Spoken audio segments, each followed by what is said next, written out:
glória a Deus, estamos aqui voltando para a segunda parte. Tivemos do primeiro vídeo, como vencer as tentações. Agora nós vamos para a segunda parte e eu tenho certeza que o Espírito Santo vai continuar falando com você poderosamente, amém? Por isso não deixe de dar o like aí no canal, tocar o sininho, marcar todas e a sua inscrição. Elas são fundamentais para quê?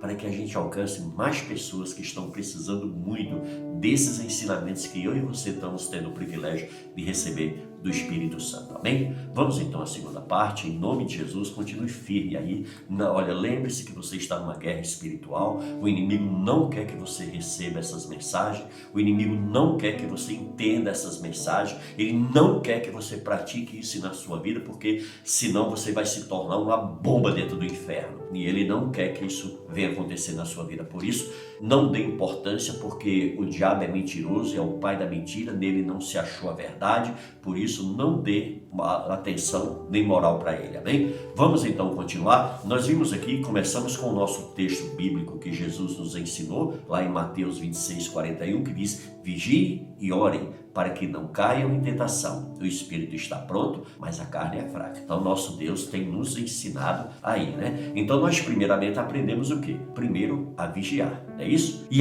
também o Senhor nos ensina o que? A orar. É outra arma poderosa para você vencer as tentações. Quando você estiver com a sua mente cheia de pensamentos carnais, cheia de desejos mundanos, fecha teus olhos, vai para um cantinho, fecha teu olho, comece a orar, fale com Deus, peça para Deus tirar esses pensamentos da tua mente. E na medida que tua oração for se prolongando, você vai ver que essas coisas vão sumindo, esses pensamentos vão desaparecendo e você vai se enchendo mais e mais da presença de Deus, amém? Por isso, é uma arma poderosa para as nossas vidas, é a oração. Olha só, Efésios 6, no versículo 18, o Senhor diz, olha, orando em todo o tempo, com toda oração e súplica no Espírito, e vigiando nisso com toda perseverança e súplica por todos os santos. Então o Senhor nos ensina aqui o quê? Que nós devemos orar, não é isso? Orando em todo o tempo, ou seja, a gente tem que estar todo o tempo ligado em oração, amém? Você está no seu trabalho, fica ali, em espírito, você não precisa estar falando, você pode orar em espírito, amém? O tempo todo. Você precisa não só orando em todo o tempo, suplicando também. O que é suplicar? Tem pessoas que dizem, mas Deus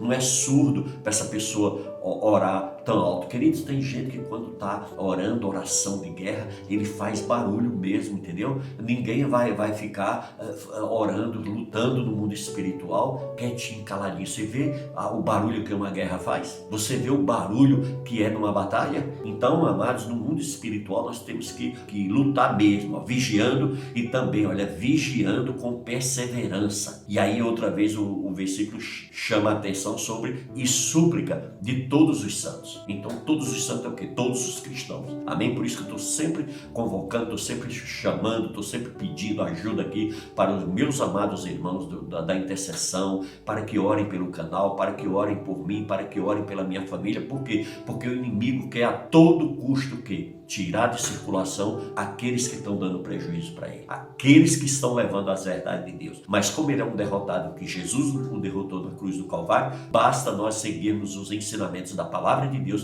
que nós vamos manter ele bem distante de nós, amém? Veja bem, a tentação ela pode nos sobrevir com muita força, mesmo quando nos mantemos conscientes da nossa fraqueza, nós estamos em vigilância. Então por isso que nós precisamos estar o tempo todo, não pode baixar a guarda, amado. Você está numa guerra, você está numa luta diária, o inimigo quer te levar para o inferno, Deus ele quer te dar a vida eterna. Então em nome de Jesus, apegue-se a todas as armas que o Senhor está te disponibilizando, para que você venha verdadeiramente guerrear. 1 Coríntios 10:13, o Senhor nos diz, não sobreveio a vocês tentações que não fosse comum aos homens, e Deus é fiel, ele não permitirá que vocês sejam tentados além do que podem suportar. Viu? Então o Senhor, ele não vai permitir que o inimigo invista contra você além daquilo que você pode suportar. Nesta hora só nos resta o que? Orar, clamar ao Senhor que nos livre de todo o pecado. Isso faz parte do que? Da oração que Jesus nos ensinou, não é isso? Lá em Mateus 6,13, não nos deixe cair em tentação, mas livra-nos do mal. Livra-nos do mal, porque o mal é mal e nos faz mal, amém? Livre-nos do mal, resistir ao diabo,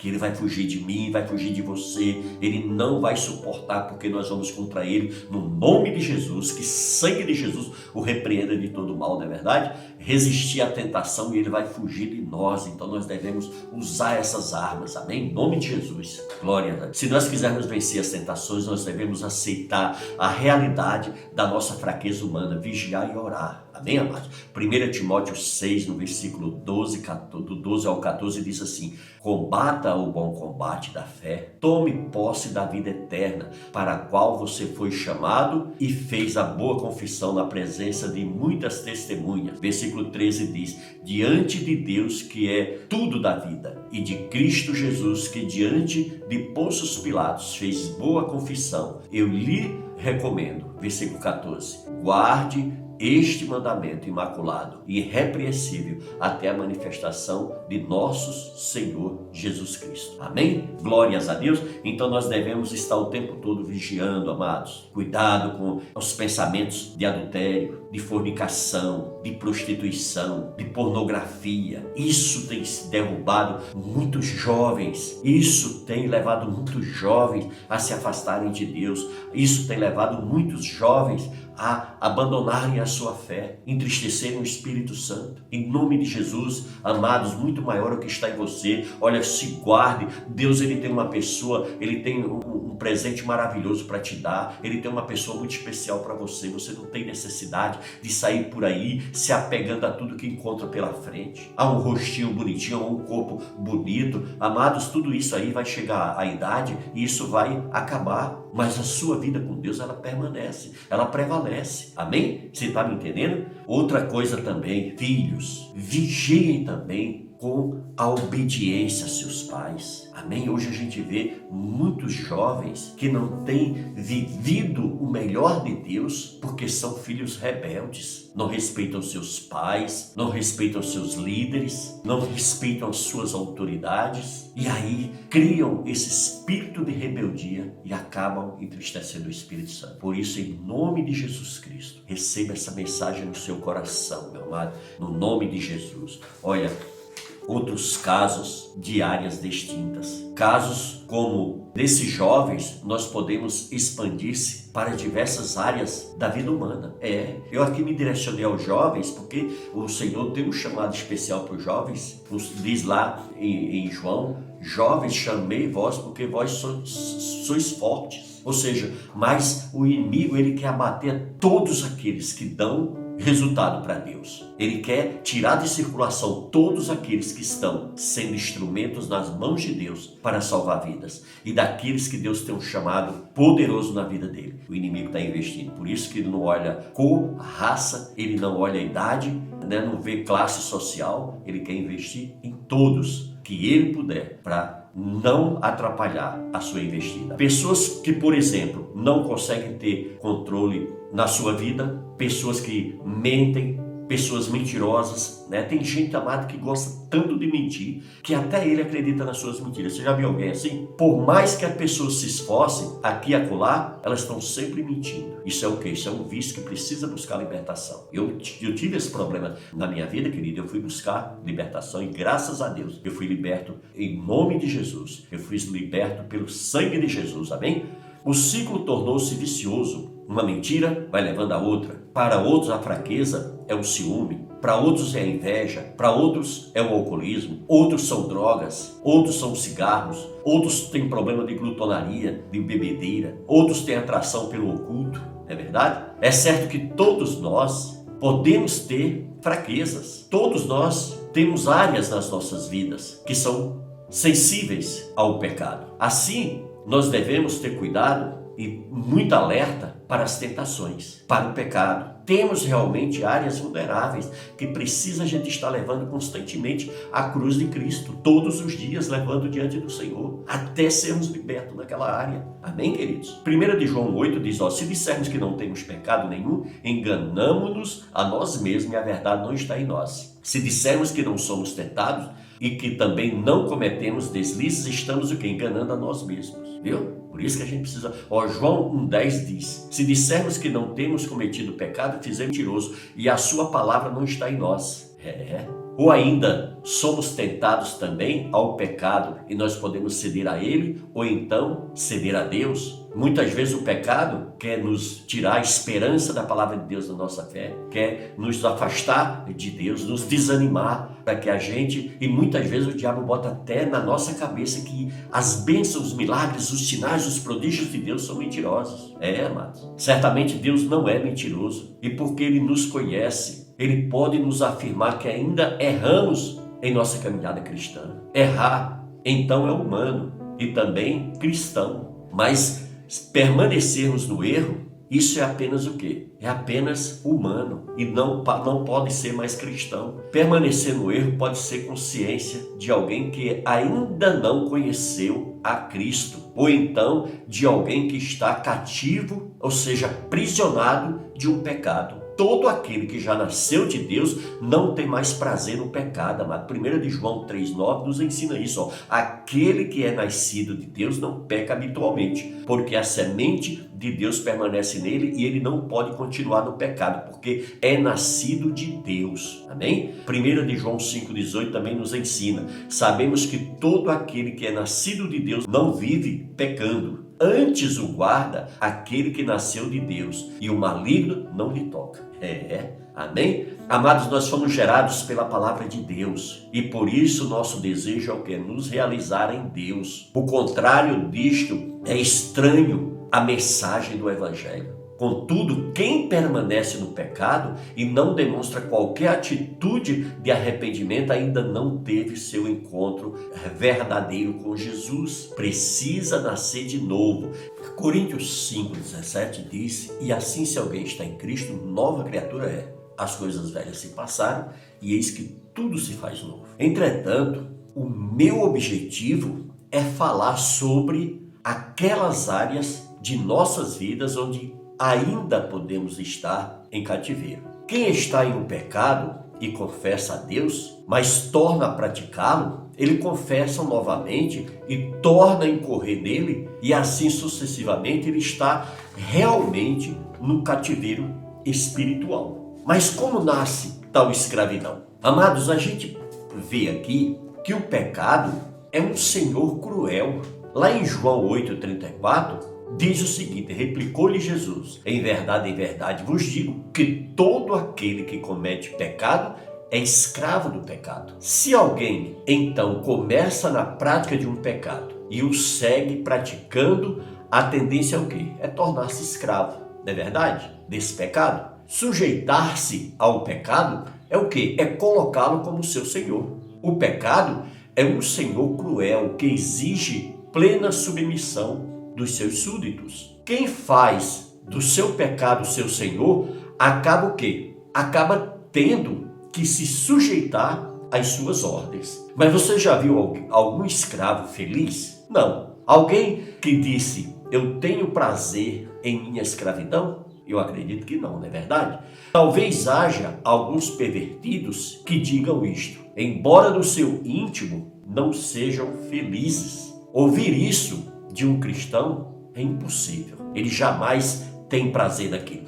Todo cristão escravizado por um pecado, ele odeia sua escravidão. Veja bem, um alcoólatra, após embriagar-se e voltar à sobriedade, possivelmente ele quebrará todas as garrafas de bebida, que ele tiver em sua volta. Um viciado em pornografia, após chegar ao clímax do seu prazer, ele cairá em um vazio profundo e a culpa levará ele a rasgar todas as revistas que ele tiver por perto. O que mentir, após livrar-se de uma situação que o impedia de tal atitude, se odiará mais uma vez. Então assim são aqueles que são nascidos de Deus, amados. Amém? Enfim, não existe um escravo satisfeito com sua situação. Nenhum cristão genuinamente convertido gostaria de estar dominado por um pecado. Veja, por exemplo, o dilema de Paulo. Lá em Romanos 7, no versículo 14 e 15, ele diz o seguinte: porque bem sabemos que a lei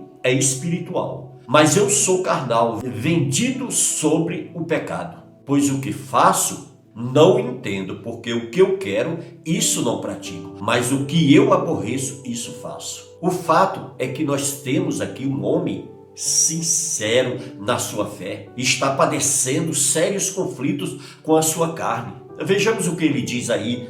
Olha, eu sou carnal, vendido à escravidão do pecado. Paulo estava o quê? Revoltado com a sua situação. Ele está dizendo, eu sou mesmo carnal e o que eu faço me revolta. Pode me dar prazer temporário, mas é algo detestável. Veja como ele está em crise consigo mesmo. Quantos de nós já não passaram por essa mesma situação que o apóstolo Paulo? Muito embora não saibamos o que é escravidão de pecado, Paulo se encontrava na sua confissão aqui. Veja bem, muito embora não saibamos em que escravidão de pecado o apóstolo Paulo se encontrava naquela situação, a sua confissão deixa claro que as suas dificuldades em vencer determinadas áreas de fraqueza na sua vida. Se o apóstolo tinha esses problemas, o que diríamos nós? É melhor que sejamos o que? Honestos com nós mesmos, não é verdade? Mesmo sabendo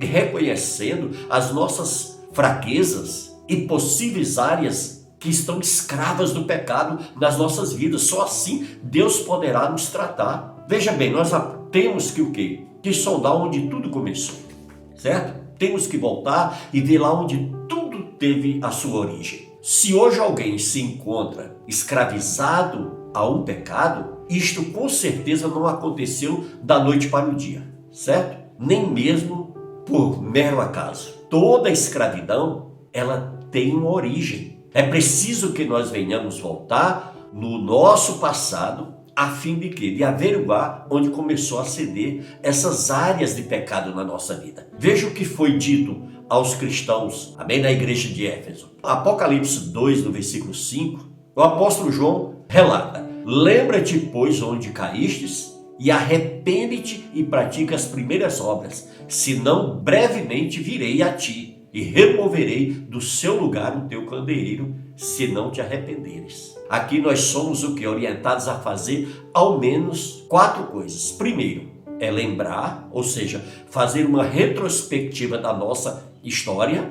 Não nos é dito o que passou, passou. Não. Se o pecado não foi confessado, trate de olhar lá atrás, para então confessá-lo a Deus. Segundo, a gente vê aqui nessa passagem de Apocalipse, segunda palavra é o quê? Onde. O que isso significa? Onde tem a ver com o momento e o tipo de pecado que nós praticamos. Devemos o quê? Mencionar a Deus a área em que nós caímos. Alguém, por exemplo, que hoje padece do vício do álcool, deve lembrar quando começou a envolver-se com a bebida. Amém? E confessar e pedir ajuda ao Espírito Santo para que você seja liberto, curado e transformado. Isto serve para todos os demais pecados. Vejamos onde nós começamos a cair e ali aplicar o sangue de Jesus através de oração, de jejum, batendo sempre naquela área. Para quê? Para que a gente seja livre. Amém? A terceira palavra aqui é o que? Arrepende-te. Arrependimento é mudar a nossa mente em relação ao nosso erro.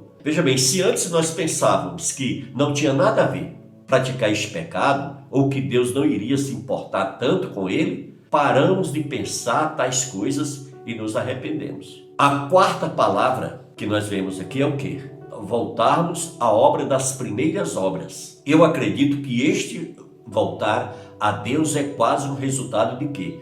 De termos nos lembrado de nosso delito e nos arrependermos perante Deus. De acordo com o que tenho verificado na prática em aconselhamentos, se fecharmos a porta do pecado no momento em que ela foi aberta, aplicamos o sangue de Jesus, já teremos dado um grande passo na libertação de qualquer um que esteja buscando se livrar de um cativeiro moral. Amém, queridos? Então nós vimos aqui e finalizamos aqui esse segundo vídeo trazendo exatamente essa visão, essa revelação que o Espírito Santo nos deu, para que nós venhamos ser cristãos livres, para que venhamos viver uma vida em abundância, vivendo um evangelho com amor, com alegria, praticando verdadeiramente como o nosso Deus deseja que cada um de nós venhamos verdadeiramente nos deleitar nele. Amém? Então, queridos, é isso. Hoje a gente vê muitos cristãos vivendo uma luta interna terrível. Pessoas que muitas vezes para servir a Deus parece que é uma guerra, que é uma batalha, é difícil demais para ele. Mas veja bem, quando nós levamos as nossas vidas diante da cruz de Cristo, nós entregamos todas as áreas diante do Senhor, amados, a gente vive um evangelho de paz, de alegria, de felicidade. Absolutamente nada tira o prazer do cristão de caminhar com Cristo. Amém? É por isso que o Senhor colocou essa revelação aqui no meu coração, porque a igreja de Cristo precisa ser uma igreja livre, uma igreja feliz, uma igreja que vive em abundância, uma igreja que dá frutos e é também darmos testemunho de um verdadeiro cristão, darmos também testemunho do evangelho poderoso do qual verdadeiramente opera nas nossas vidas, opera na nossa família. Amém? Por isso que nós devemos a cada dia nos entregar e viver uma vida verdadeiramente transformadas pelo poder do sangue de Jesus. Amém? E que o Espírito Santo encontre em nós, aonde ele opere, sinais, prodígios e maravilhas, para que o testemunho seja perfeito e completo. Amém? Muito obrigado a você que nos acompanhou nesses 2 vídeos. Eu espero que você seja muito abençoado. Amém? E que você também compartilhe com outras pessoas para que todos possam receber essa mensagem tão poderosa de libertação, de cura, no nome de Jesus, para que nós venhamos verdadeiramente viver uma vida transformada pelo poder do Evangelho de Cristo. Amém? Fiquem todos na paz do Senhor Jesus. Foi muito bom estar com vocês nesses 2 vídeos aí, e eu tenho certeza que Deus vai operar poderosamente na tua vida, na tua família, no nome de Jesus. Amém? Deus abençoe a todos.